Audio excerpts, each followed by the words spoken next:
दिसंबर की कड़ाके की ठंड, रेलवे स्टेशन की फर्श बर्फ जैसी ठंडी थी। ऊपर पीली लाइटें कांप रही थी, जैसे उन्हें भी सर्दी लग रही हो। ट्रेन की सीटी दूर से सुनाई देती, फिर खामोशी छा जाती। उसी फर्श पर एक पुराना सा फटा कंबल बिछाए रामू बैठा था। उसकी उम्र कोई नहीं जानता था, शायद 50, शायद 60। चेहरे पर झुर्रियां थीं, आंखों में थकान और हाथों में सर्दी की कंपकंपी। रामू कभी यहीं नहीं रहता था, कभी उसका भी घर था गांव में। खेत थे, पत्नी थी, एक बेटा था, लेकिन एक साल बाढ़ आए, खेत डूब गए, पत्नी बीमार पड़ी और कुछ महीनों में सब खत्म हो गया। गांव छोड़कर वह शहर आ गया, काम की तलाश में। काम मिला नहीं, पर स्टेशन ने उसे शरण दे दी। उस रात ठंड कुछ ज्यादा ही थी। रामू ने कंबल को पूरे शरीर पर लपेट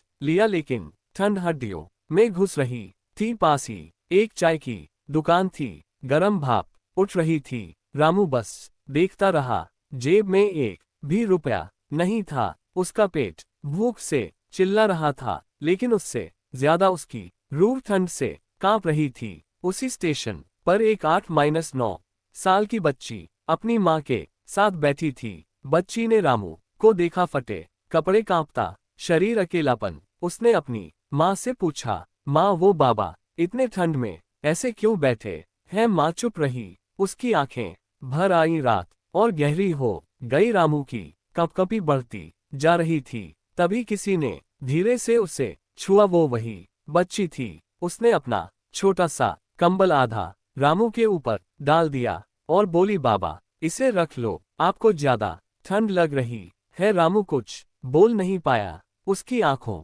से आंसू बह निकले। कंबल छोटा था, ठंड पूरी नहीं गई, लेकिन उस बच्ची की मासूमियत ने रामू के दिल को गर्म कर दिया। वो पहली बार मुस्कुराया। कई महीनों बाद उसने धीमी आवाज में कहा, बेटी भगवान तुम्हें खुश रखे। रात के 2 बज चुके थे। कुछ लोग ट्रेन से उतरते, कुछ चढ़ते, सब अपनी अपनी दुनिया में खोए हुए। लेकिन स्टेशन के उस कोने में एक बूढ़ा आदमी और एक मासूम बच्ची इंसानियत की सबसे खूबसूरत तस्वीर बने बैठे थे। सुबह की ठंडी हवा चली, पहली ट्रेन आई। बच्ची और उसकी माँ ट्रेन में बैठ गईं। जाने से पहले बच्ची ने पीछे मुड़कर रामू को देखा। रामू हाथ जोड़कर खड़ा हो गया। कुछ देर बाद एक युवक आया, उसके हाथ में नया मोटा कंबल था। उसने रामू के ऊपर डालते हुए कहा, बाबा रात बहुत ठंडी है। रामू चौंका, युवक वही था जिसने सब